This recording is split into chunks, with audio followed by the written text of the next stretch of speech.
Hey guys, and welcome back to another episode of Marauder TV. So this is what will hopefully be a sort of a standard format after events, although feedback on how we tackle this will obviously be appreciated. So we're reviewing Manchester Carnage, which was not weekend gone, the weekend before, as we sat here today. So we're going to sort of go through our games, not too much in depth. We're not going to go down the Rimmer risk diary for all you wonderful people, but try and pick out any highlights and cool things, and so on and so forth. I only played 2 turns. Not much happened. So I think it's probably a good idea just to quickly run through lists. So since I am, I'll start and then we'll go around. So I took the Bretkin, so it's a deep kin, but using sort of Bretonian-esque models, all 3D printed. The chapel was my ship and all that kind of stuff. I felt it looked quite cool. But we got a General Achillean King, the Magic Eidolon, 3 in its 10 thralls, 3 in its 3 Morsai Guard, 2 Alapexes, Lotan, and a Soul Scryer. Is that one they're called? With Hold the Line, so everything's battle line. But really, it was more about getting to grips with AOS 3. So I think that was my aim, was to sort of get my head around AOS 3, the secondaries and the triumphs and everything. So yeah, that was my whistle stop tour. There's loads of background if you're interested, but anyway, someone that's definitely not interested in my narrative, Tom. My army has one story at the top of it in the origin abilities. It's a paragraph, not written by me, obviously. So I took Legion of the First Prince, kind of a bit of a denial objective-y type army, which doesn't kill much, as we're going to talk about in a bit. Which is Be'lakor, Kairos, Corn Demon Prince, Sloppy Bile Piper, 10 Plurb Bearers, 10 Plague Bearers, 20 Pink Horrors, and then Emerald Life Swarm, Umbral Spell Portal, and Soul Snare Shackles. And yeah, that's it. Small army. And Gabe, then. Talk about small armies. Yeah, well, I took 5 models. I did. I took the Gargants. One of a few Gargant players who went. It was, yeah, I did all right with it. I had the 3 megas and the 2 little ones basically in the technical drive.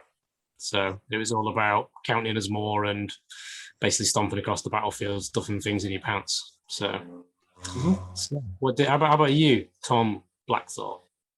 Yeah, not quite 5 models, but small model count again. Triple Stone Horns with Metal Cruncher, 3 units of 2 Morn Fangs, just to fill out my screens and my battle line. A couple of Frost Sabers, and then for Off-Gold, the Ashbrow Hunter from Underworlds, which I'll explain later was probably my favourite unit. You were. There was quite a few Stonehorn players with him in the list. Yeah. Really good. But I'll explain that later. But yeah, just basically chuck the models across the boards. It's very fast, very low drops, and kill everything with mortal wounds, which sometimes I did, sometimes I didn't. So yeah, pretty good. Oh, very good. So yeah, we'll crack on then. So we all, in various ways, arrived on the Saturday morning, and Alex has a big sort of Wheel of Fortune-esque thing with the missions written on. So it spins the wheel, does the usual bits and bats. But we were starting the weekend with Power Struggle, scenario-wise. So speaking of Gargants, I played John, whose surname I didn't write down, but Martin. John Martin. John Serrano Martin, wasn't it? Oh, is it his middle name in there? A double barrel. I thought it was double barreled. I just wrote John anyway, but absolutely lovely bloke. So we were chatting ages before and after the game. But he was running 3 Mega Gargants and 2 Single Giants. So it was I feel an uphill struggle. But one of the things in the pack, and we spoke about this going with, Alex had taken out the extra points that you score for killing monsters, and he's taken out the spell that lets you become a monster. So some of the bits around that were telling over the course of the game. But there we go. So I managed to get all 5 of my what they called not the secondaries, because that was the Battle tactics. Battle tactics. So I managed to play them really well. I got all 5. Denied John one of his, but the mission he took away. But kill point wise, 1,000 to 1220. So I don't think I did too bad in the grand scheme of things on that front. But it was 1727. So he took the main mission well away, and we both got our secondaries and everything. But yeah, no, he's a really nice guy, and he'd done it all. I don't think you played him later on, didn't you, Tom? But it was all Necrons robots, but with like almost human faces on the front. Yeah, they were really creepy looking. They were a little bit sort of nightmarish, a little bit War of the Worlds. Yeah. I was thinking of that robot baby from Toy Story. Yeah, probably close to that. But yeah, no, he's done a good job and taken something that was quite simple. But he had 3 guild guard that were like impaled on the claws into the ground and stuff like that. So yeah, no, great guy. But yeah, so started off with a loss, but I got my battle tactics, which is what I was trying to get my head around. So that was my 1. So Mr. Maudsley.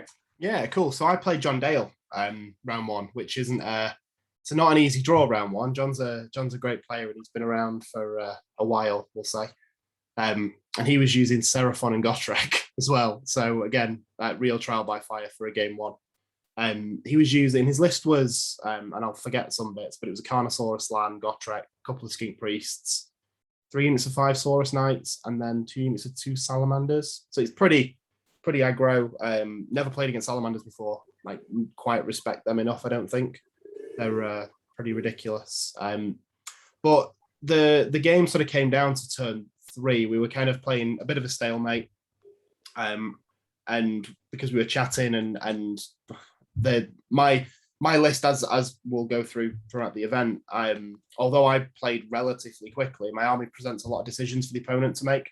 So the games naturally were quite slow across the board, despite nothing really happening. But obviously me and John had known each other for a while, so we were chatting as well, and things. Time kind of got away from us. We had about 20 minutes left before we looked at the clock and thought, oh, crap, we best make a start. And I just about edged the major win by a couple of points, just by holding the middle. And I think we rolled a priority just to make sure that, there was nothing that could change it the turn after. I didn't want to deny John a potential win in case there was, if it was obvious on a priority roll he was going to win. We just rolled it out just to make sure. But it was a 30-point win, so I got the major win. I didn't get my secret mission, but John got his. John picked the Dispel 5 spells against my army, which he's pretty much always going to get with a slan. So yeah, it was a 30 and a 10. Kill points were, I got 80, he got 110. I killed a Skink Priest, he killed a unit Plague Bearers. So who did you Bellacore? I Bellacored Gotrek. Yeah. Not turn 1. I let him get to the middle of the board and tried to do it when I was on for a double. Mm-hmm. Try and get the double lockdown. But the combination of the Bellacore and then Shackles, Gotrek didn't fight anything. Right. Okay. Despite being stood in the middle of the board. Not much fighting actually happened. It was kind of just a bit of a jam as many models onto the middle objective as we can for a couple of turns, because obviously in Power Struggle you've got to hold the objectives to 2 turns. Yeah. To start scoring. So it was quite just a gum the board type of game. In that battle plan, in most of them, it's if you have more, you get an extra point if you have more than your opponent, don't you? So obviously the middle one counts a lot more early on. So yeah, unless you can sort of edge the sides every now and then. I think one of the key things that decided the game was John picked Conquer for his last battle tactic in turn 3, I think it was. But you have to pick the objective that you're going to take off them, and then with my the amount of denial that I've got, whichever one he chooses, I can just stop him being able to take the one that he does. Yeah. So he couldn't quite get that battle tactic, which put me ahead a little bit. And I think it had the game gone on for the full 5 turns, it's still in the balance. Like nothing really had died. I think he might have edged it in a 5th turn potentially, but we were nowhere near getting that. No. Yeah. Did you play it if it came up? Because it's 2 of your turns that you've got to hold it, isn't it? The way it's worded. So if you've got it on your turn, they have a turn and take it off you, and you get it back. You've technically ended it as yours for 2 consecutive turns. Yeah, I believe that's how it works. It doesn't happen, and we didn't need to. Yeah, I mean, it didn't make any odds to the thingy, so we just sort of played it out. Yeah, there's a couple of nuances within the scenarios where the fact that you only ever score points on your turn, like if you kill a monster in your opponent's turn, you don't get any points. Yeah, which feels a bit weird. Yeah. I thought it was interesting on that one because you can't score the points for having them, but if it says if you control more than your opponent, so yeah, you still control them, so you can still get that point. Yeah, so you can still get that one. So that was my game 1, 30 points, one of the lower wins. Yeah. How did you do on your secret missions, Tony? Did you deny and get yours? Both of mine. Well, I got mine denied his. Yeah. So which is why me and Tony were then next to each other on the. I mean, we played each other's opponents, didn't we? In round 2. So, but go on then, Gabe. What about your one stomping around? My first game was against Russell Perkins from the Moor tribes, the Essex Moor tribes. The guys had come up. It was against Lumineth with 60 Sentinels. That was the main TLDR from it. And I figured because Alex did the draw a bit earlier, I was able to look because I've only played Lumineth once before, and that was against Nige with Gotrek, and it was a bit of a non-game. So I sort of tried to crunch the maths and see how quick he could take down the Gargants and whatnot, and it turns out he could do it pretty quickly. To be honest, he basically took out both gate breakers in turns 1 to 2. He played for the double and got the double basically, so we got the double 1 to 2, and against any shooting army, that's you're uphill struggle in that anyway.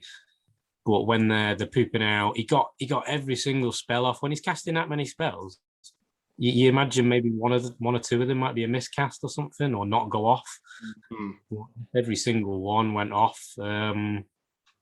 So he got the rerolls, mortals on 5s, etc. Just every little bit of luck. There was not much I could really play around with that. Yeah. I managed to get a double 2 into 3 with I think I had the 2 little Gargants and the Kraken Eater left, and managed to push forward and take out some of his wardens and get through to his Sentinels in his back line. But because I'd only had 3 models left, points wise, I think we got to round 5, but points wise, I just didn't have enough models. I was left with basically the Kraken Eater. Didn't have enough models to take any more of the objectives. He could just spread out. He had a unit of 5 wind chargers and a wind and a mage. On the cloud, that one that moves ridiculously fast. But I slightly cocked up with my secondary because I figured, looking at some of them, they weren't because you can't get everyone with every single army, and the ones for Alex's his own specific secondaries. So I tried to do the one. I think it was just kill all these little heroes, basically kill his heroes. And I thought, because he only had 3 little heroes, I thought, I'd just chuck some rocks at them and get them. But he and I wasn't far off it in the last round. I think that was the last thing we tried to decide if I could do, just to see if I could kill his wind mage just with rocks, and didn't manage to do it. So it was a 40-0 to him. I think I got quite a few kill points in the end. Yeah, it was a really good game though, and Russell was a great opponent. To be honest, he was a great opponent. Playing against Lubenev, they do take a long time with everything, so they're certainly not newbie player friendly. I don't think. No. You have to play quick with them, and Russell is quick, but I think if you had like Techless and stuff like that, and it's ridiculous, it becomes a 70. So just for the opponent, just because loads of things happening. So yeah, that was my round one. How about you, Mr. Blacksaw? Yeah, no, pretty good start.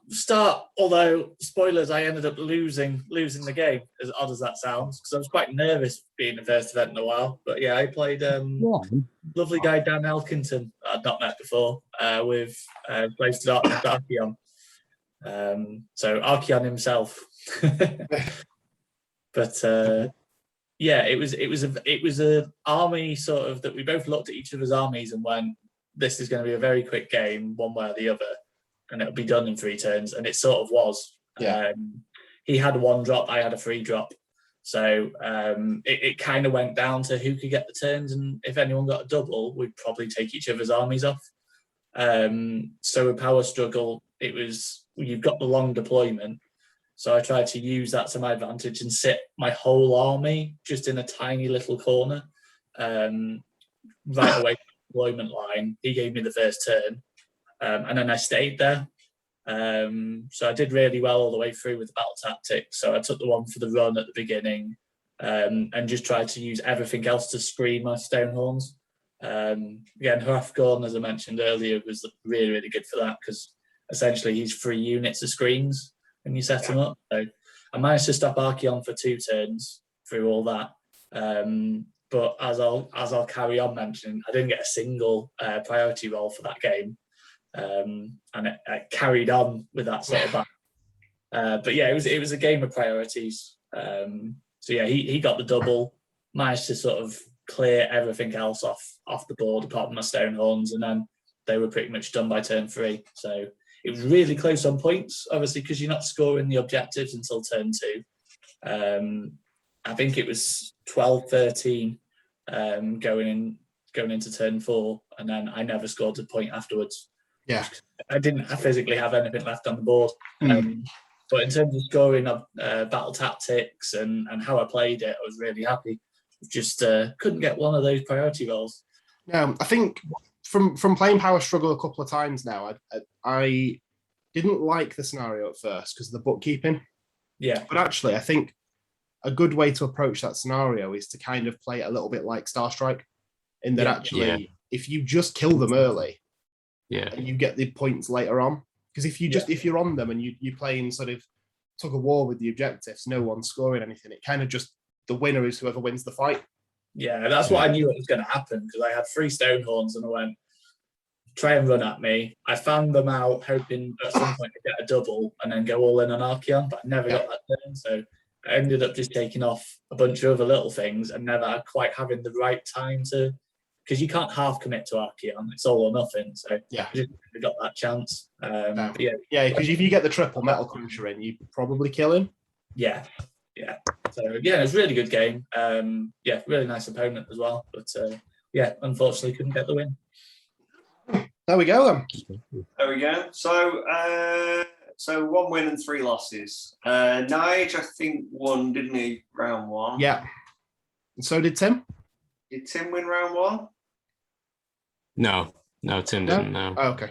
A good showing for the club there.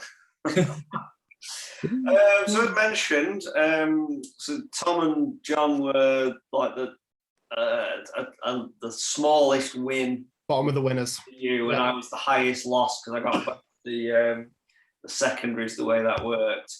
So I ended up playing John on the table next to you and other John. In fact, I think I played all the Johns in the room. It was bizarre.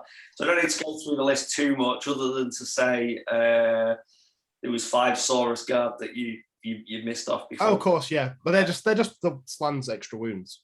Effectively, yeah. Although they ended up moving off because I got some cheeky damage in that he then needed to do something with. So But yeah, I mean, Gotrek made a long charge in the game, and that was pretty much him playing Pac-Man in the back lines. We got into turn 4 at 15-17 on points, but there was no way at that point that I didn't have enough left, or there was no way I could pull it back. So we sort of called it there and went to the bar. Worth mentioning, the scenario was shifting objectives, like tectonic interference, is it called? Apologies. Yeah, it was. Yeah.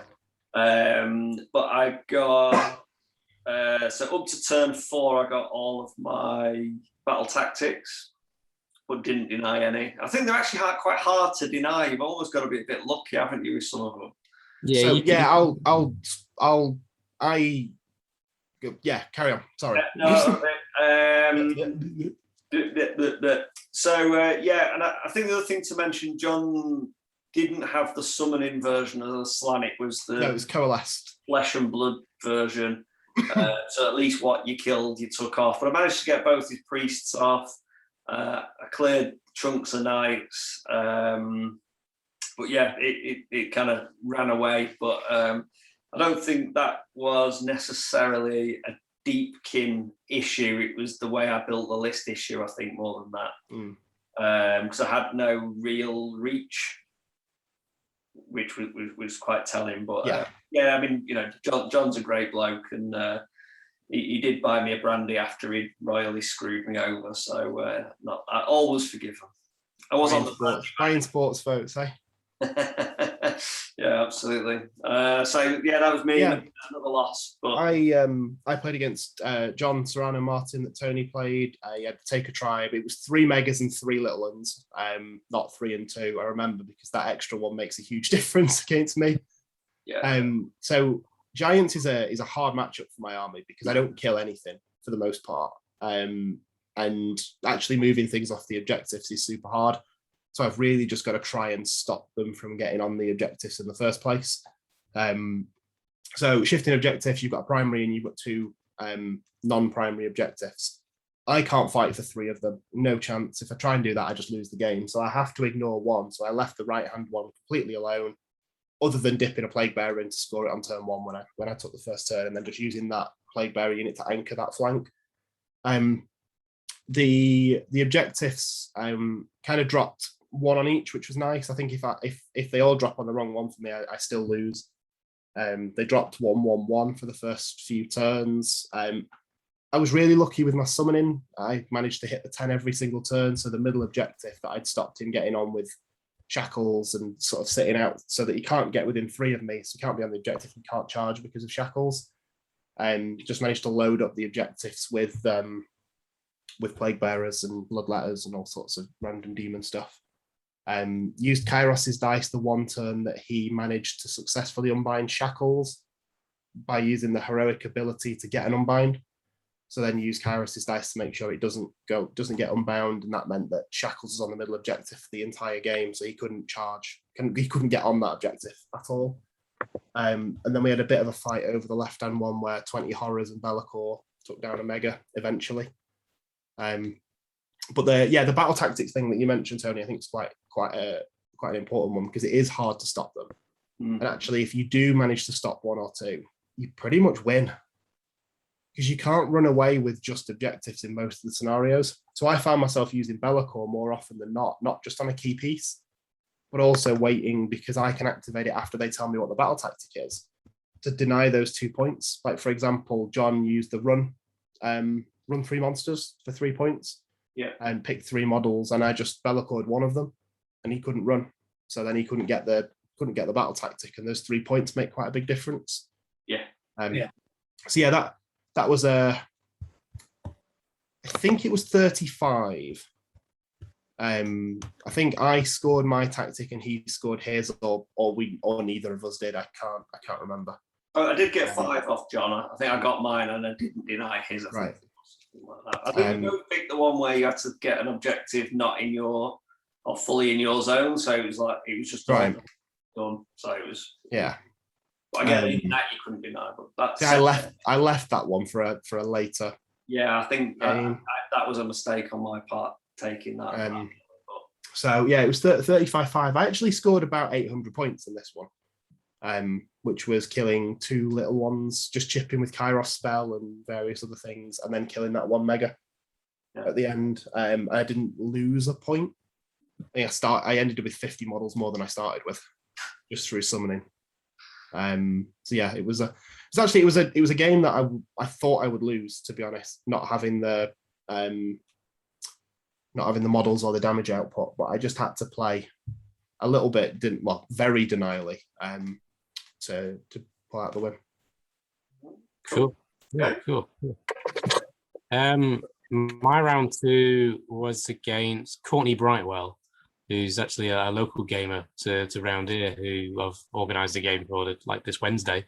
He's playing Slaves of the Darkness Archaon. He obviously lost his first game. I can't remember what he said he played against, but he had the generic, basically generic Slaves of the Darkness Archaon, because there's not much you can fit around it. He didn't have a shrine. He had a couple of units of Varangard. Don't think he had Ignites. He had like a unit of Untamed Beasts, like 10 Chaos Knights. He had the little Chaos Lord to try and make Archaon fight twice with a command point and stuff like that. Very similar to Dan's list, I think. Yeah, it was very similar. It was basically over by turn 3, I think. I have it in my book actually, but it was over by turn 3 because I ended up tabling him in the end. But so points didn't really matter. But it was quite cagey because I knew Archaon could come in like a truck. He was using the Dark Prophecy, so he could, and he was just a bit unlucky with that. I suppose he wasn't using it to his benefit. I suppose where you know what's going to happen, because I think you've got to be quite smart when you use that with Slaves to Darkness and Archaon. You obviously, if you know what's happening next, then you can obviously prepare for it. But I ended up doubling up with the Gatebreakers, power pairing him against Archaon.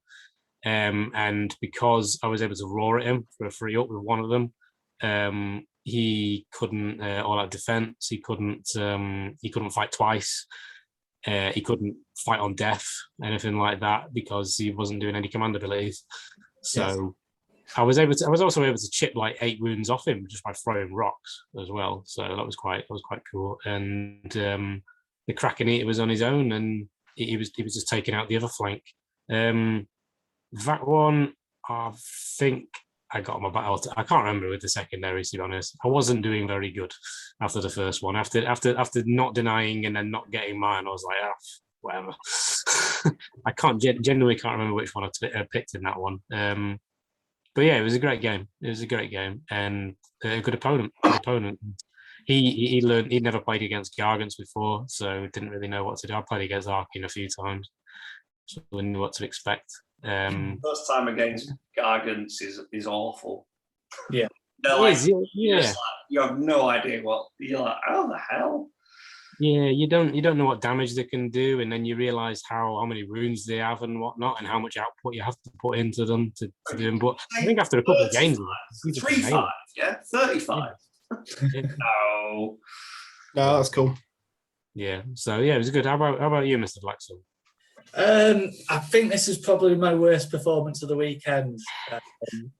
Case of me getting completely outplayed and not. I thought I knew what my opponent's army did, and I really, really didn't. So I was playing Matt Mallow on Twitter. He was actually Sylvaneth. Yeah. He's recently moved locally here, so I might have to get a rematch at some point. But yeah, playing Sylvaneth, Alariol, some Kurnoth Hunters, and the War Song, which is the really spooky bit. So I'd seen people talking about the War Song combo with a spell portal and blasting mortal wounds across the board. But I was stupidly sort of going to my opponent, oh yeah, I know what this does. You don't have to tell me. And didn't realise just how big the range was from the spell portal. So as you can probably already guess, I had my army too close together. 12-inch bubble, isn't it, or something? Yeah. So I had it just close enough because I had my stone horns set up with more Van's protecting each, so I can split my whole army into like 3 sections, ready for where the objective would go. But I had them all in that 12-inch, and he got a decent roll on the spell portal as well. And I think I had no army left pretty much by turn 3.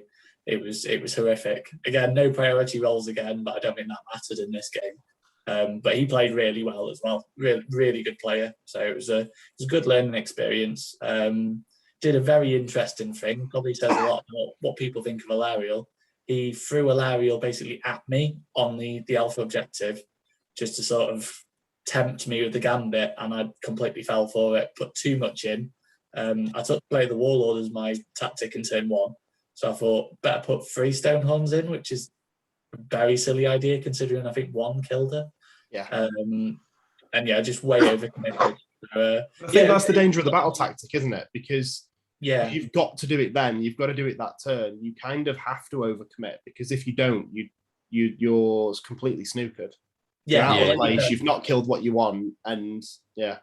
Like you said, you don't get it in your opponent's turn. So even if I put not enough Stonehorns in, I'd probably kill her in his turn back if she didn't retreat. So yeah, it was interesting. The other really good thing he did was just position of trees. I don't have any fly in my army, so he put all the trees in the middle of the board perfectly, so I couldn't fit my models through. Which was really clever. So yeah, it was just a clever game by him, and me being a bit overconfident with what his army did. So yeah, I think I did 4 points after turn 3. I think it was good to have a Sylvaneth player locally. Stockport apparently is the gamer magnet now. I don't know why. Loads of people seem to be moving there. So yeah, but no, yeah, it was surprising. It reminded me a lot of Croaknado, the old Croak list. Probably needs a bit more setup, but I'd say it probably does more damage too. So no, I agree. I've been looking at the Warsong Revenant trying to fit it in a Living Cities list, but you just can't get enough pluses to cast and things. Yeah, well, it casts on 3 dice and stuff, doesn't it? It's based on the number of on the casting roll. So I think he got something like, he could go up to about 15. I think he had. Yeah. It was lots of dice. That's all I remember. Yeah. But yeah, it was a good game, good player. But yeah, I was outplayed. Cool. So we so no wins for other Tom. 1 No for wins. Gabe and 2 for Mortal. Yeah. Yeah, I was 2-0. Yeah. I can't remember the other 2. I'm going to get mixed up, so I'm just going to. We'll worry about them. Not here. Yeah. So. We can give them the final result. We don't need it round by round. We know what they finished. It might be worth pointing out. I think this might have been the round that Nige played Marathi Gotrek and won. Could be wrong. Was his Gotrek kill the other Gotrek? Yeah, Nige played 3 Gotreks over the weekend, I think. Yeah. All just played in one little tournament on the side. Yeah. I just remember it'd be better for everybody else. He was like king of the Gotreks all weekend. Yeah, that's it. Special trophy. Yeah. So round 3 was survival of the fittest. Yeah, which was the Predator. Yeah. Yeah.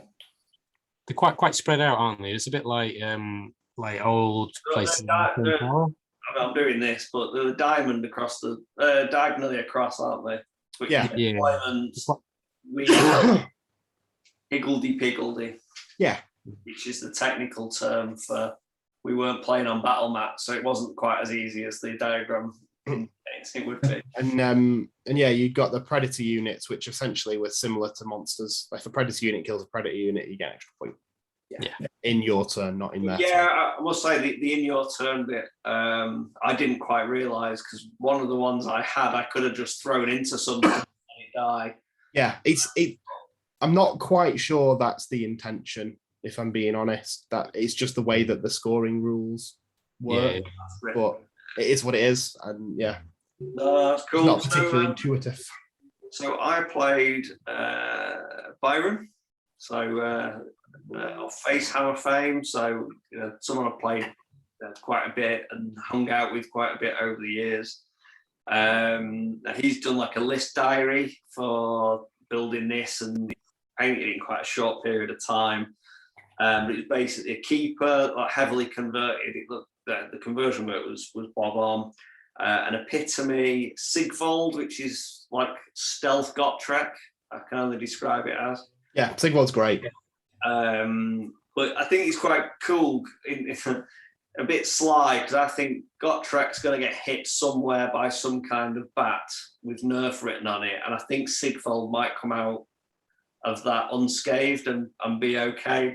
But then Gottrek's in every order armory and Sigvold's in Slanesh, so let them have I'm not saying something. they're comparable, but I think you'll knock one down and then he'll just go, haha, I've been doing that all along, but no one noticed. Ironically, he's really good at killing Gottrek as well.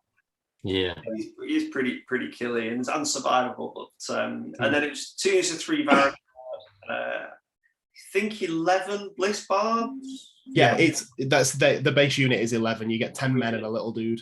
And then 2 units of 5 Hellstriders. So spoilers. We ran out of time on this. Neither of us were playing particularly slow, but we were mates. I'd had a few drinks, he'd had a few G&Ts. I was working my way through a bottle of brandy, so we were chatting probably a little bit more. But we kind of got into turn 3 and there's like 20 minutes left on the clock, so we're like, right, well, we need to have a solution. So we kind of chatted turn 3 through and whatnot. But we both got, at that point, we'd achieved our 3 objectives. We'd both got the same number of points. We both got our grand strategy and everything. And we both got, did we? Yeah, we got our secondary thing. So it was like a dead draw, which was like, well, I've never had a draw in AOS before, but I suppose the new missions, it's a bit easier for that to happen, especially when you don't finish the game. But that said, I think the way everything was spread out, it was probably going to go that way anyway. But there you go anyway. But no, really good game, and always a pleasure playing Byron anyway. So there you go. So a draw. So 2 losses and a draw. My day 1 tally. And I think in terms of the battle tactics, I only dropped 1 out of all the ones I had available at that point. So that was, I was getting my head around that. Thomas. So I played against, I've just been looking for the list and the chap's names, Mike Wilding with a Phoenicium 60 Phoenix Guard, so 30, 20, 80 Phoenix Guard. Holy shit. Yeah. So 30, a 20, a 20, and a 10, and then 3 characters in a low drop. Similar to the Giants, but with a load more models. I just couldn't let it get onto the objectives, because if it's ever on there, it ain't ever going off. So being lower drops, I managed to go first. The terrain was in my favor, in that in his deployment zone there was some quite big pieces of terrain. For an infantry army, it's not ideal. So I went on all 3 objectives with 1 unit just miles out of the way, with 10 plague bearers on the objective that he wasn't really ever going to threaten with his movement 5 dudes. And sort of gummed up the objectives again. Managed to deny his battle tactic in turn 1 with a Be'lakor again, rolling the 3+ on the unit, 30 Phoenix Guard, which stopped him getting his battle tactic. Stopped him getting the middle objective. More importantly, stopped him from using another of his 20 because he deployed them behind, anchored around a piece of terrain. So I got double value out of the Be'lakor. We had a little scrap on the left-hand objective with 20 Phoenix Guard against 20 horrors, but I win that most of the time, or I don't lose it quick enough that it matters. So again, we had a Knight of Zeros in there as well. So I got 40 points in that one. So denied his, scored mine, got the major win. Kill points was 110 to me and 0 for him. Yeah. And that was it. Good finish for day 1 then. So Gabe, what was yours? No. Well, in the theme of the battle plan, I played against Hugh Wilson with his Seraphon, with his big Dreadsaurian. Oh, cool. Yeah, it's always a great game with Hugh, actually. So. Yeah. I played Hugh like when I first started doing 1-dayers and 2-dayers and whatnot a few years ago, and he beat me back then. So I wanted to set the score right, slightly. But Hugh was there basically for the I think obviously to compete, but his list wasn't Seraphon.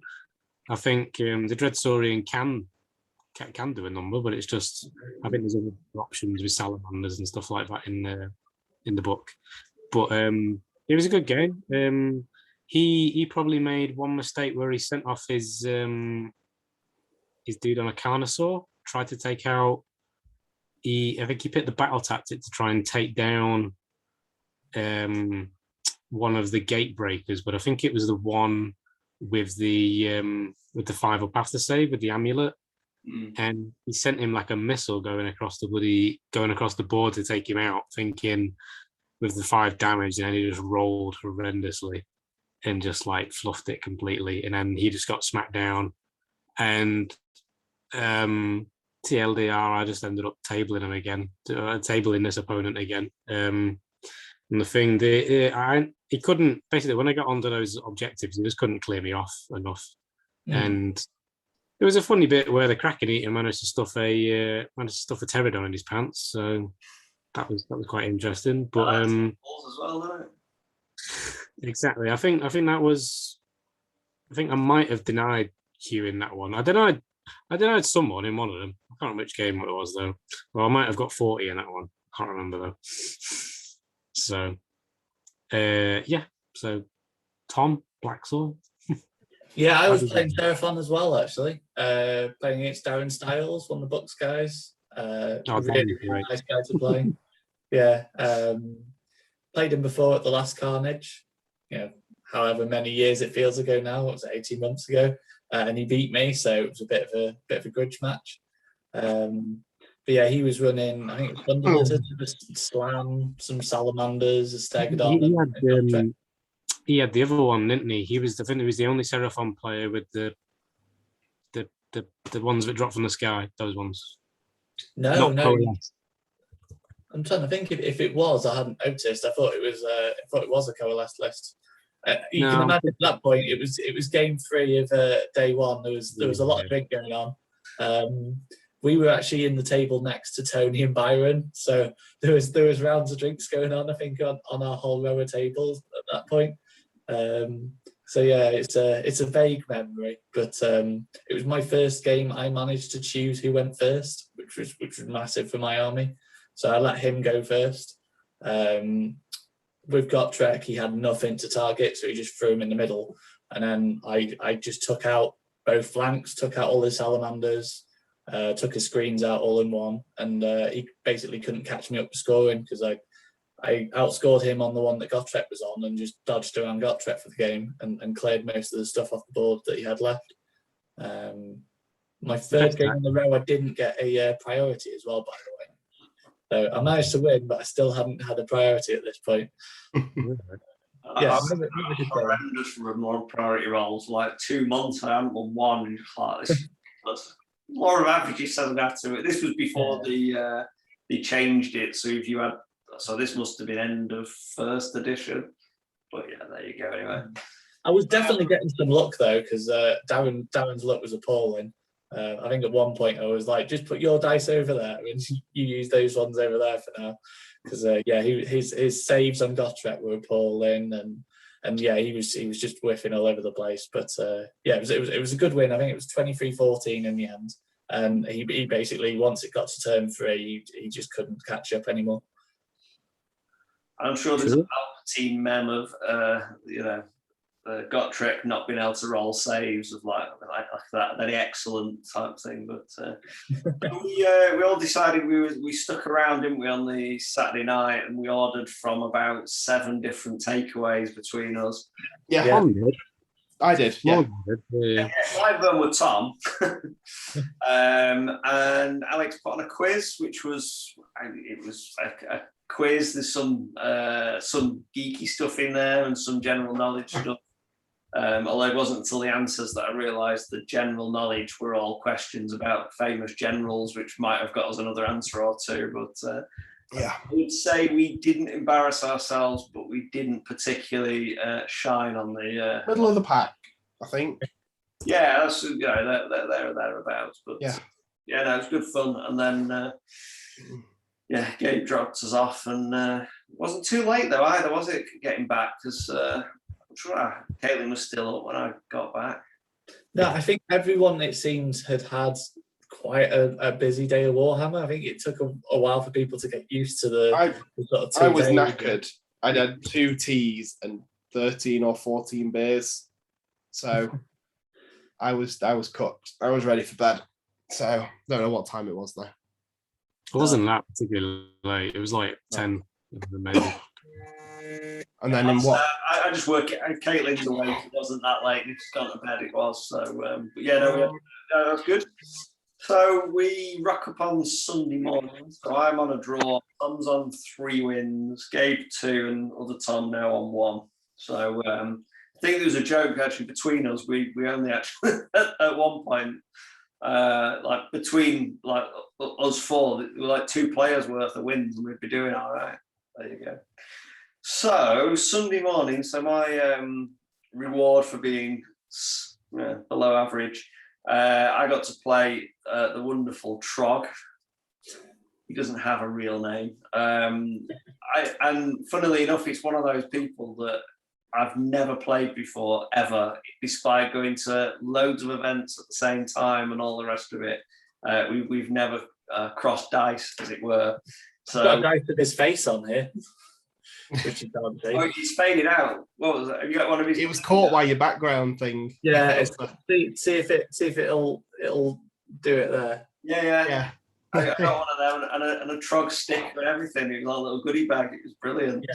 So shockingly, he was using Trogs. I don't know whether that's clear.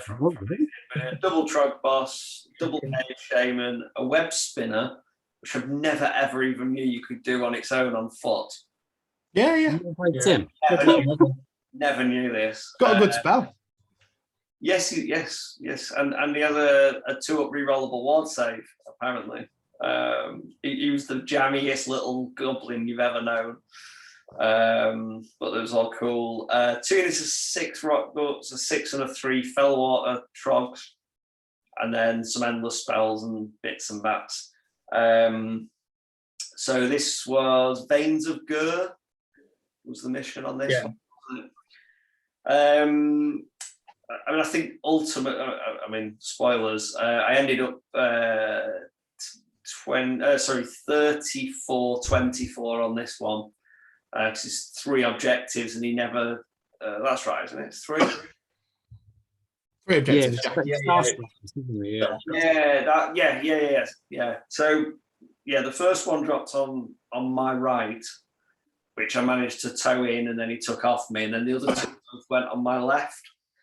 But by that point, I hadn't committed my eels, the Morsar, the questing knights, so I could put all my strength on that left, and he never quite ended up getting back into the game on that side. Hence the quite neat difference in points. But I got all my thingamajigs apart from slay the boss, because I failed to kill the Trog boss in the last turn. But to be fair, I literally had the Lady of the Lake to do it with, and she's not exactly a combat monster.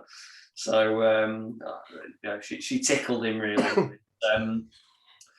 The flip side was he also failed to kill her, which was my my secondary for the thing, was to lose her. So I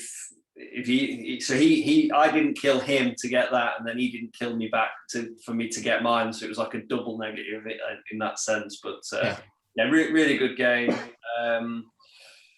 So that was my experience of Trog. Great guy. I would happily play with him. Really nice guy. So cool. So I played. So I was on table 5, I think, because I was still one of the lower, if not the lowest of the 5. The 5 wins, the 3 wins. And if not the lowest on tournament points, I was absolutely the lowest on kill points. So I played against Fabian Quinn, who had the Tzeentch Archaon.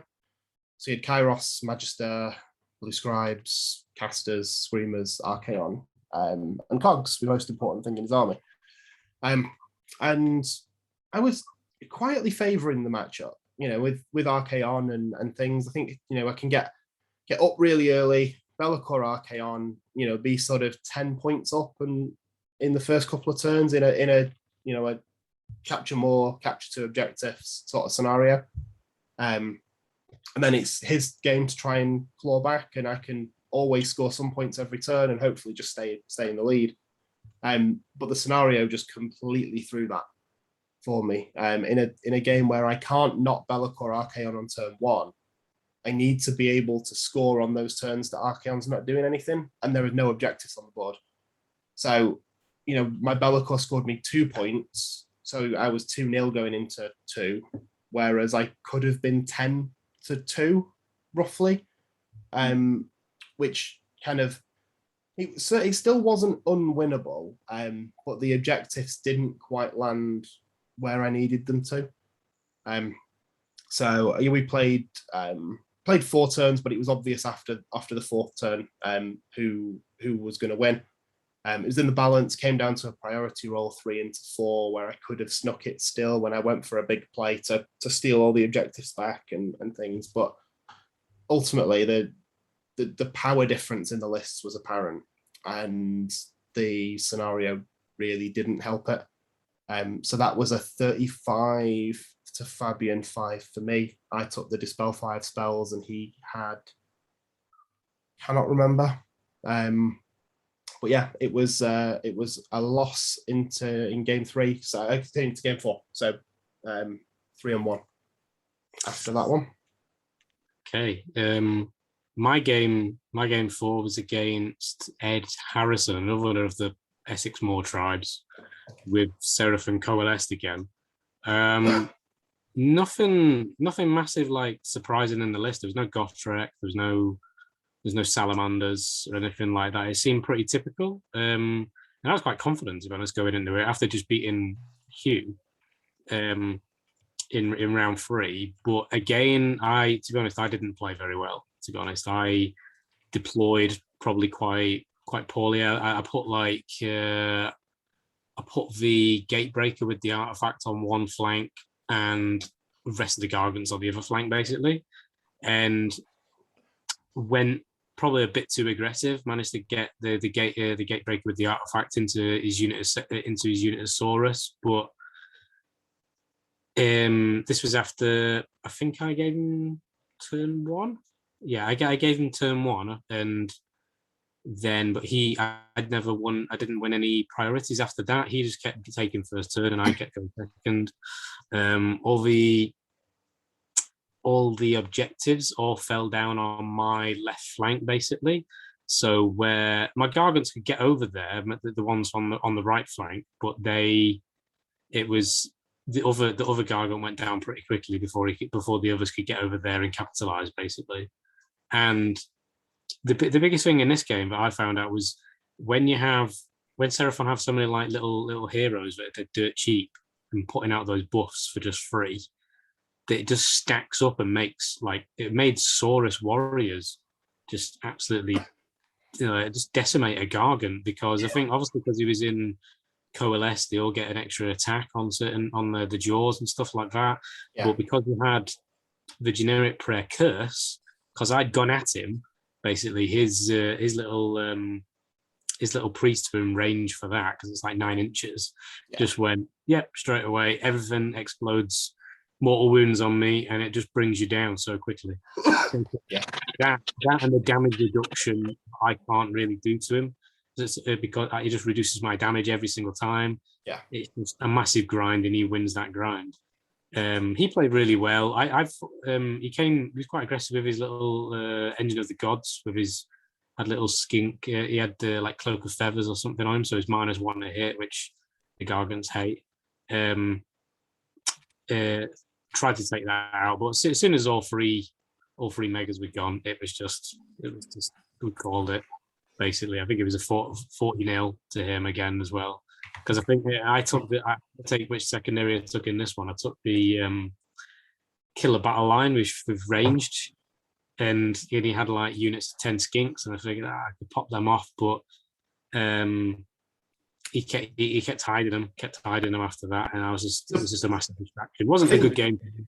The issue with that secret mission as well, though, I found, and I never took it, is that if you kill 5 of them, and they battle shock, or they battle shock, or they just run into combat with you, Yeah. Because you have to do no wounds to them outside. I mean, it's Alex's thing. You'll never see it again. But yeah, it was kind of impossible to get unless you're playing with like 30 Sentinels or something like that.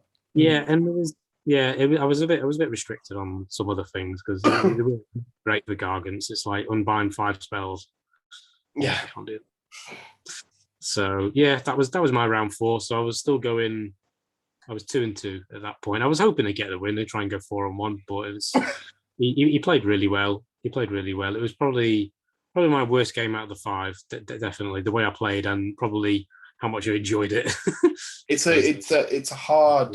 You must feel like playing against giants though as well because you are just grinding. Yeah. And to be honest, like I said, I've only played against Gargants once before, and that was with the Big War, and I felt that this is can't be that fun to play against. So Yeah.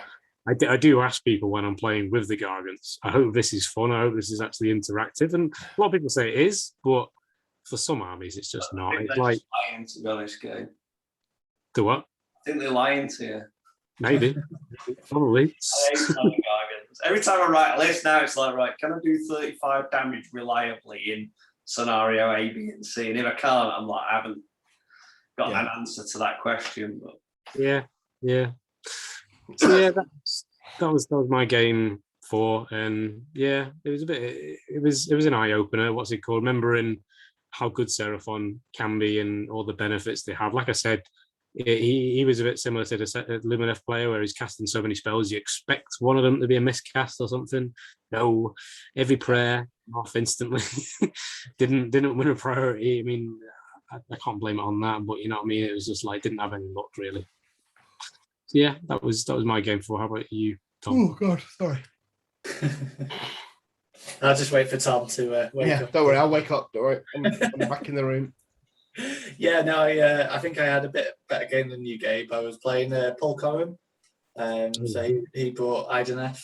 I think there was a few of the guys from his Age of Chumps with him. I know his wife Christine as well was there, which is good to see because I've seen a lot of her on the internet during lockdown on Twitter and stuff. But it's good to actually there's quite a few people like that over the weekend that I've sort of got to know or like seen on the internet over the last 18 months. To actually, I hope that's not how you approach the conversation. I've seen a lot of you on the internet. I was going to say. I've seen a lot of your wife. But that's not the smoothest way of putting it. Yeah, no, it was cool because I sort of started that game off with like, hang on, I know who this person is. Why have I played them before? It's weird how there's been a lot of people that I've been speaking to in the last year or two that were actually there that I'd never seen at an event before. Anyway, yeah, he was playing Ideneth. Bit of an interesting list. It was a bit of a mix. I suppose this edition, I'm not sure how Ideneth really are going to be played. Doesn't seem to be like just spam eels anymore as a thing, because he had units of free Ishling, the defensive eels, but he'd gone a bit of a mix of like Reavers, the shooting units, and Thralls, and he had a Leviathan and the Aspect of the Sea, I think, in the list as well. Got the fighting one. Yeah. I can never remember the way around to rename mine. Yeah. So he saved that for reserves, which I think was probably one of his downfalls with some Alapexes, because I think he had a unit or 2 with harpoons and then one with a net, or vice versa. I get those the wrong way around. But he left quite a lot off the board, so I got lucky with how the objectives landed. Managed to take and hold them, and he couldn't shift the Stonehorns, and left the reserves to come in a little bit too late, I think.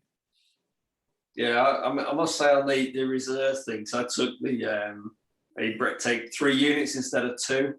Yeah, just put all my knights in, and I didn't have to worry about it. But I think I was a bit. I spaffed them out a little bit too quick, I think, because I was like turn 2. They were out. I think actually having patience to go another turn probably wouldn't have been a bad move. I think it should work in this battle plan? Because obviously you score high late on, but obviously is it turn 4 you have to bring reserves in? Yeah, if they're not on by 4, they're dead. Yeah. So I think there's a bit of a struggle there of do you keep holding them off on veins of gear and then risk losing the rest of your army, which is sort of what happened here, because he sort of castled in one corner. The objectives didn't go there, and I managed to sort of smash through the castle, through the siege, and by the time the rest of his army had turned up, it was a bit too late. Yeah, I must say, I'm looking at whether I do anything else with the Breckin or not remains to be seen. But the Reavers, the shooty ones, yeah, I actually think they're quite a solid unit because they get 3 shots at short range. Yeah, it's 9 inches, isn't it? They get the bonus. Yeah, you can't. It's 9, so you can't come on and then just unleash 3 shots a model. But if you can unleash hell with them, that's 90 shots. I know a lot of the older Deepkin players are talking about putting a unit 30 in. Yeah, you have to make the mage your general, I think, to make them battle line. I think that's the trade-off. Okay. But I think I'm right. He was quite smart. He was using the Ishling Guard as like his wall with the Reavers behind. It was just before the game I checked to see what the ranges were for the bonuses, and because I knew that there was the 9-inch, I made sure I tried to tag around at the range from Unleash Hell. I think there's a good anti-shooting Deepkin list to be had with stuff like that, because your shooting can't be shot by their shooting. Yeah, I think it's a book at the moment, without going too off tangent. It's a book that I think a lot of people are sort of playing down, but I still think it has a lot of good stuff. I think people haven't quite sussed the list out yet. I had a good game against them. I think my army really suits, the high armor of the Ishling just dies to mortal wounds quite happily. And the Leviathan, it was quite funny. He had 1 Leviathan, and I had obviously my ogres riding Leviathans as my Stonehorn. So I just, when we first put them down, I was like, look, I've got 3 turtles, you've got 1. Obviously, I'm going to win. So I think it was 48-24 in the end. It was a massive score. Nice. Did you decide which of the 4 Teenage Mutant Ninja Turtles he had? With this 4 on the board. I don't know. We should have done, shouldn't we? Was it Donatello? He was the rubbish one, Donatello. No one liked him. He was no one's favourite. So there was all sorts of references, because the also were using his objective markers, which was SpongeBob. So we had Mr. Krabs and SpongeBob as our little objectives running around the board. So it was a good fun game. Cool. So round final 5. Feral Foray. Otherwise known as Scorched Earth. So 6 objectives though, isn't it? Yeah. So this is spoilers. Me flying too high to the sun with a win and a draw after 4 games. I played a chap called John Keatley, really nice guy, and he brought Gotrek in a room, what they call Fire Slayers. Okay. So actually, of all the people that brought Gotrek, I'll give him the benefit of the doubt because it's all ginger short people. So fair play. So we had a magma Runefather and a magma thingy-majiggy bob, a smiter, a battlesmith, 2 10 berserkers, 10 volkites, and a 10 and a 5 hearthguard. Whichever ones shoot, like longer range shooting, were off the board. Yeah. The rest was spread evenly across 3. He held the centre one, 10 on each flank, and then he basically just ran Gotrek right up the middle. And Gotrek made I'm sure it was an 11-inch charge on a double 6. So you're like, okay. So he basically played Pac-Man. The interesting thing, because Gotrek only counts as 2, and the objectives are wide enough that you can have an Alapex on each side, and you can only ever get 1. Yeah. As long as you're like 3 and a bit on each side, you can't actually then. Yeah.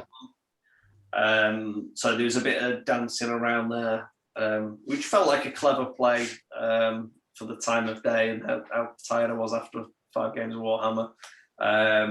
So maybe that is the answer to Gotrek. You just leave him to do what he wants to do and deal with the rest.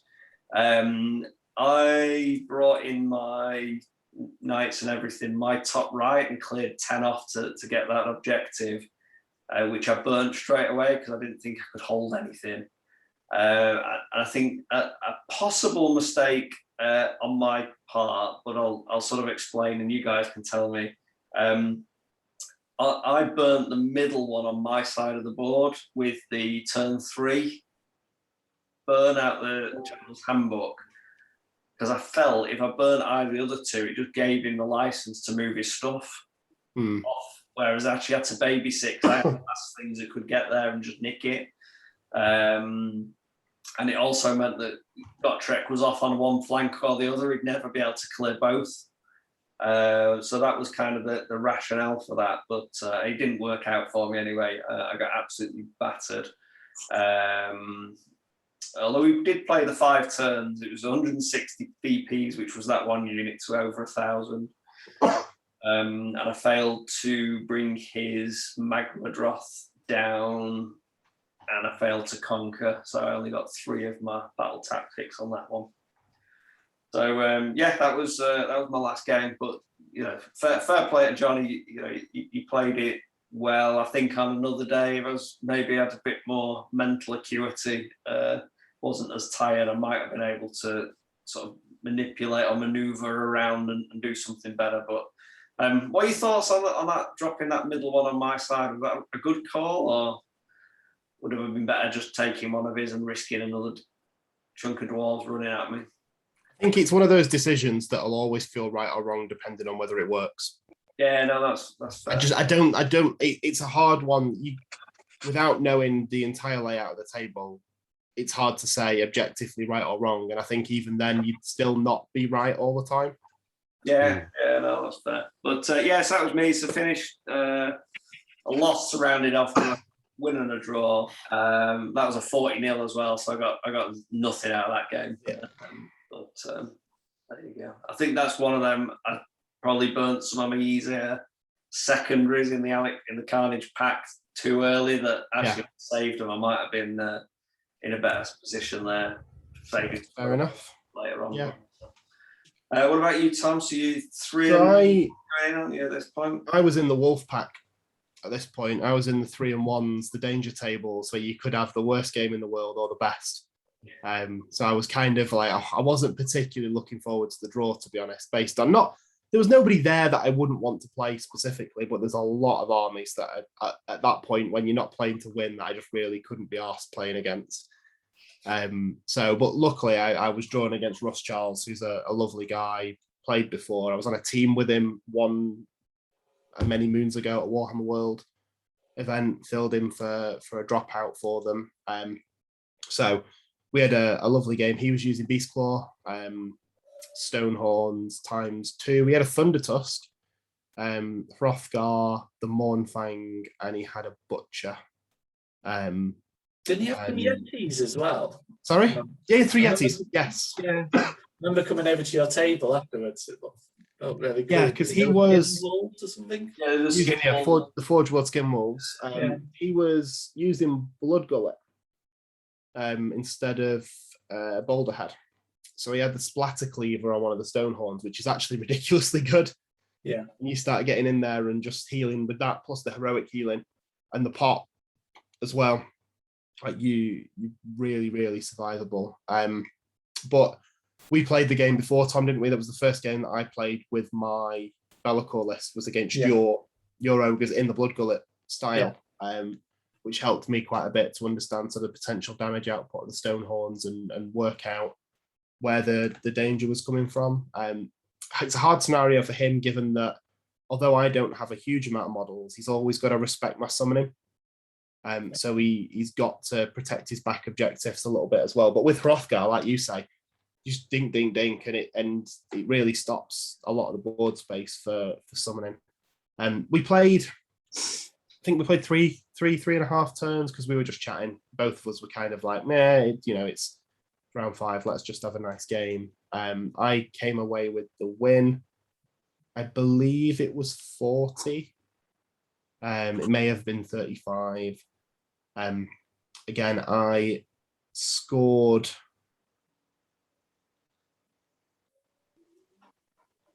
a butcher, 140, I think, and he scored 0. Sorry? How exciting. Yeah. Hey, edge of your seat Warhammer this. So I finished the event 4-1, which was the goal going in. You know, I'd have liked to have gone the 5, but going in before the event, I didn't think the list was good enough. And then seeing some of the lists that were above me, again, I don't think I'd have deserved to win the event or go 5-0 with the list. When we spoke before, one of the things is like, you know, if you got the right matchup, the right scenario, you could do 5-0. I think I could beat any army there. In the wrong mission, almost. It only takes one with your style of army. Yeah. It only takes something to go a little bit wrong. And it was quite a stressful army to play with because I don't kill anything. Everything else that I do has to be almost perfect. Because if I make a mistake positioning wise, I can't recover from it. So it was quite a stressful army to play. And yeah, I think I was the second lowest kill points at the event, only behind the guy who came last. John, is it Elkington, Slaves to Darkness? You played one. Did he not play 2? No, he played 1. He scored more points than me. Yeah, he played against me. That's my fault. I mean, it's my fault. It's my fault for only scoring 1,800 kill points over 5 games. But I only lost 700, I think, over the weekend as well. So each of the games was really tactical, really low scoring. I enjoyed it. Most of my opponents did, I think. I got some sports votes. I got sports votes too. You got best Legion sports votes game. Yeah, I did win best Legion of the First Prince. Did you? Yeah. And worst. And worst simultaneous. Yeah. I was the only Brett King player there, so I was in the bag. So just to answer Tony, yeah, I did get sports votes. At least 3 people like me. I got 9, so I did the same. There's no way you can. That's at least 3, isn't it? I think 2 people voted me their favourite game.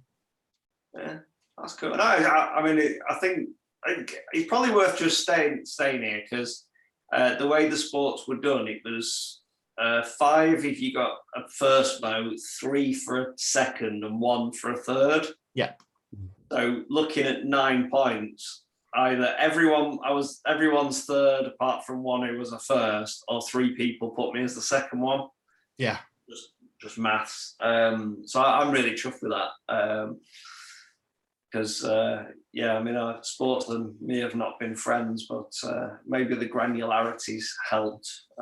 So that was quite nice for me. But that was my event. I finished. Are we doing placings now, or do we do that afterwards? Because we'll need to find the other 2 guys finishing as well. Well, my round 5 was pretty quick.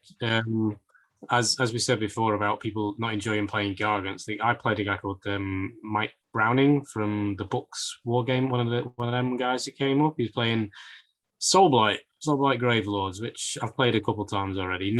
I've not played the top tier of that yet, I don't think, because I've beaten it every time I've played it so far, especially with Gargants. And he'd just played against Gargants the game before against Dan George with his 4 big megas and got his ass handed to him. So he wasn't looking forward to playing me. I was happy. I was like, yeah, I get to have a good game from my perspective. An easy one, a round 5 win, hopefully, and that's what it was basically. I gave him first turn. He cast a couple of spells and whatnot and stayed back. He couldn't really do much to stop me going into his army because I went forward a bit, and because because of the smaller boards now, I've noticed with the Gargants, they just with their movement, they're actually surprisingly quick. Yeah. To 12 and 11 movement on those big things, and they're just in. There's very, very rarely I fail a charge with them or anything like that. They're just in there. Yeah. And I was able to get in, take down his Vampire Lord and Zombie Dragon, which is probably the killiest thing. He had a couple of the Cursed City things in. He had like the what's the zombie guy called with the spade? He had him. Gorslav the Gravekeeper. Yeah, he had him, and he had the Vargskier. The Vargskier was running around with Radikar the Beast, and they might take down a big Gargant later on. Actually, that Vargskier did a surprising amount of damage, to be honest, considering I can't imagine it's not many points. But yeah. So we had a fun game. I think anyway. I hope it was fun for him. I felt a bit bad because I don't think he was looking forward to it after just playing Gargants just before, and like I said, and then having to face him again. But in this one, we both chose the same secondary, which was, I think it was called "I Drink Your Milkshake," where you have to take an opponent's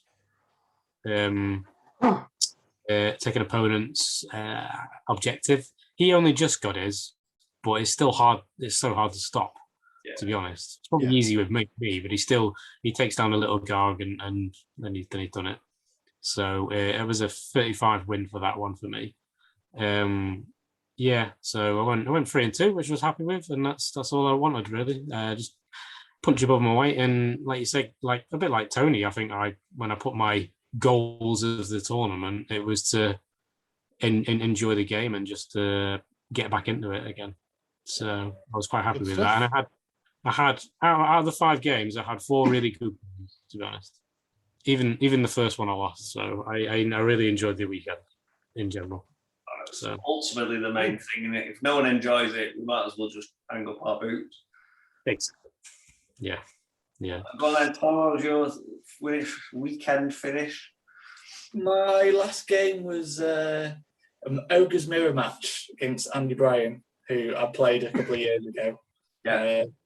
Yet again, as of the theme of the others, another good guy to play. Absolute gentleman, because I kept getting my dice rolls and he'd tell me, "You've got ward saves there," and all this. So that was good. I think tiredness had kicked in by game 5. But yeah, I was expecting it to be a very simple game with 2 Ogre's armies, because he had the Beast Claws as well. Slightly less punchier than mine, so I think he had a mix of the different Stonehorns and a Thunder Tusk. So he had a Beast Rider, I think one Frost Lord, a Huskard, and Thunder Tusk.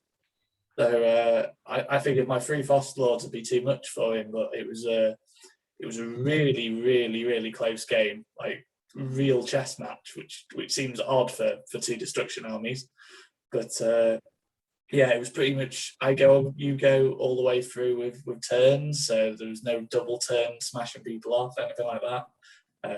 2 weirdly cagey turns at the start where we both just didn't move and just set up sort of on the edge and then stayed there. But I think we had all our battle tactics each until turn 4, and then he had a really unlucky failed on broken ranks. And I think that might have been the difference between it, because after that point we got to turn 5, and like with all my games, I think they were all really done in about the first hour and a half. But we sat there for a good 20 minutes, half an hour, just talking through if he could win it. And I think in the end we mapped it out, and I think he would have been just not making it by a couple of points. I think it ended up 29-27 to me. But I think it was like 2 to 4 points I could get in the last turn. So I would have just nicked it at the end. But we basically had nothing left on the table. I think it was like 2 models each. So it was, when you got that little on the board and you're really close on points, it starts getting really sort of complex with what your options are and things like that. So it was really good. Is it one of those games where it's almost a shame that someone had to win it? It's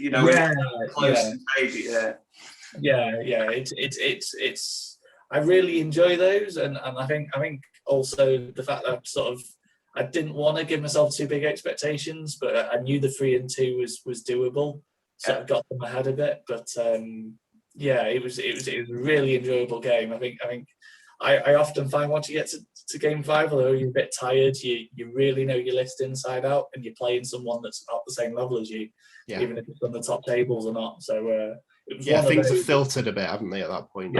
Yeah, it was a memorable game. The first 5 games to then run the tournament. Yeah. I know, heaven forbid we actually just do some practice games. What? I understand. That was, so I've got the things up. Shall I run down, or have you got them in an easier format than me? I've got them on the second monitor. What are you thinking, the results? Yeah, just go through the placings for everyone, and then we'll sort Yeah, out. so the top 3 in the end were, so first place was Fabian Quinn with Zine Jarke on. He was the only 5-0 player at the event, actually, which we weren't expecting going in. I was expecting at least 1 or 2 5-0s, but yeah, only the one. Second place was Greg Shelton with Soul Blight, which was Nagash, Manfred, Vengorian Lord, and some Battle Line, which I really like that list. I think it's super cool. I've started playing around with something similar. And then third place, Toby Meadows with the double Maw Crusher, Iron Jaws. So quite a decent top 3. Obviously, 2 god characters and then 2 smashy monsters. Kind of how the game is. I think those 2 in 2 and 3 were both 4-0 and got a draw in the last round, didn't they? I think that's why it ended up. Yes. Looking at this. 4-1-0, 4-1-0. That's how. Yeah, there was a lot. There was a few draws actually, weirdly. Yeah. Which I like it. I hate the fact of. It's one thing I really like about the new General's Handbook is that you're going to see more draws just by the nature of the granularity, the tactics and So running down the list of us then. So 11th place was me. So just missing out on the top 10. There was a few of us on 4-0 and 1. Must have been some painting points and things that separated some of it, but then the fact that my kill points were 1900, which was less than half of anybody else, anywhere near the top, that kind of put me down there. And 11th. Next, we had Gabe in 28th, 3-0 and 2. And 33rd was Tom Blacksall. Yeah. And 41st was Nigel Chulton. He's the only one listed as a marauder on the. Yeah, it's got to do with the red, the way you. Because I've got two profiles on there. Apparently. All right. Don't know. It's worth pointing out as well the tabletops. I'm counting as the official gaming scores. But I think Alex also posted up the full soft scoring as well. Oh, okay. So these are just the gaming score. Yeah. Yeah. Oh, right. Carry on down there because I'm even lower on this one. I think. I'm only saying it because I jumped up massively with my soft scores. Right. Sorry, I didn't realise. Me, yeah. Yeah. Which feels a bit guilty when you do that. I don't mind 1 or 2, but when I think I went up 11 places with soft scores, and you're that's a bit awkward. No, fair enough. Yeah. So just on that then. You find the other ones then, but I finished 55 on gaming scores, and Tim finished 63rd out of 70. So that's just pure gaming then, yeah. Yeah, I think it's gaming and secondaries. It's not the other soft scores with sporting. That's and not on TTO. Is that just on Alex's? Right, here we go then. Yeah. So obviously top 3 is slightly different. So it's Fabian Quinn, second place Toby Meadows, third place Ed Harrison with Seraphon. And then we've got, so from our lot, I dropped down to 13th. When soft scores are taken into account. Yeah, Tom jumps up to 22nd. So yeah, big jump. Gabe drops a place to 29th. And then we've got Byron finished 37th, Nige 41st, Tony 50th, and Tim Holbrook 67th. I went up 5 and Tim dropped 4. Tim was 1 and 4, I believe. Yeah. But all in all, it was with the soft scores thrown in. Yeah, it was a really good weekend. Great to start getting back to tournaments. The post-event flow was real, but well worth it. Wasn't COVID, thankfully. But I was in bed for like 3 days after the event. That was just pushing my brain back into my ears or what. But something got me. The pack, I'll be honest, I wasn't a fan. I think for the first event back, having extra secret missions and changing some of the general's handbook things just added a little bit of confusion to things. But Alex did write the pack before the event, before the book came out, because it was supposed to happen last year. So it's kind of it's an homage to that, plus adding the new rules in rather than rewriting the pack. I mean, I must say, the losing out on being able to make my guys monsters to get the extra points and then not scoring the points when I killed one. This was 2 of the things that I lost out on. All the bonuses from being able to do the tactics and get the extra points for being monsters was a bit like, oh, hold on a minute. I'm getting, when you're playing a game, I took the list I took knowing what the pack was, so this isn't a criticism in that front. Yeah, so I had my list written before the pack was finalised, and the changes to the pack about making me take a Legion artifact before a core book one, and then the change to no spell, which means I couldn't make the Demon Prince a monster, but he couldn't be a wizard anyway. It did play hell with my list a little bit, but I don't actually think it would have made any difference across any of the games either way. But no, it was a cracking weekend. Obviously being local is a bonus, especially having a chauffeur, so thank you, Gabe. Yeah, a few beers and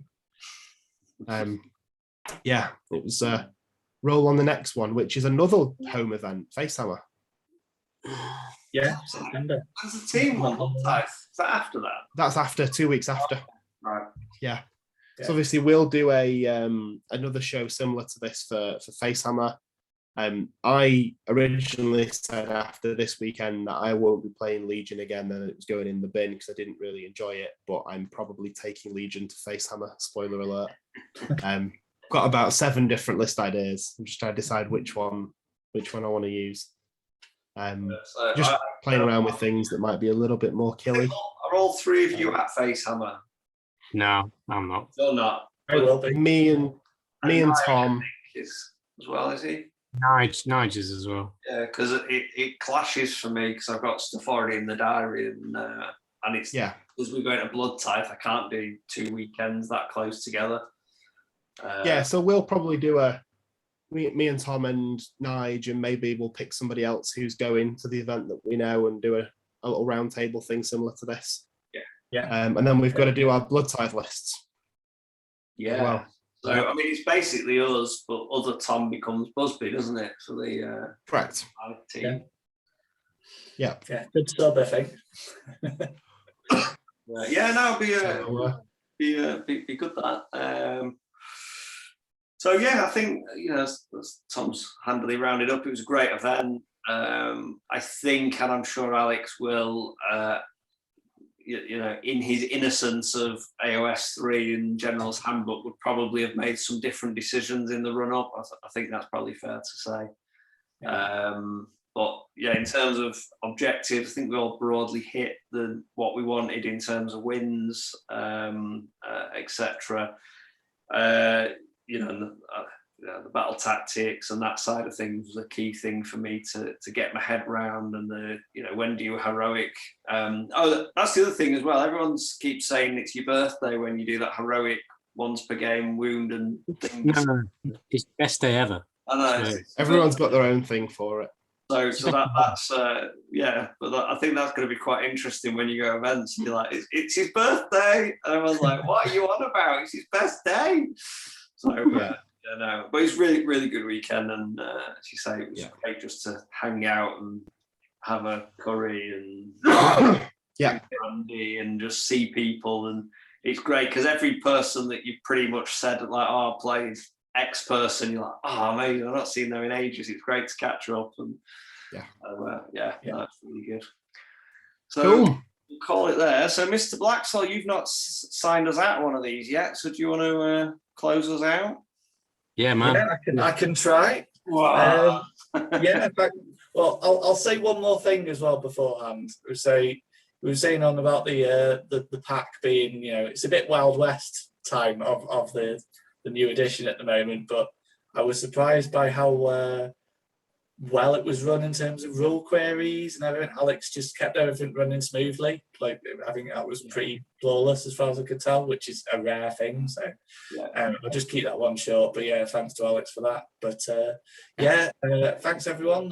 Like, comment, and subscribe, and share the video with others. I think, should we link the Mancunian Carnage page from Tabletop with the videos so people can see the list themselves? I'm sure I can work out how to do that, and if I can't, Tom can edit it. Yeah. Cool. Thanks very much. Cheers. All right. Good stuff, guys.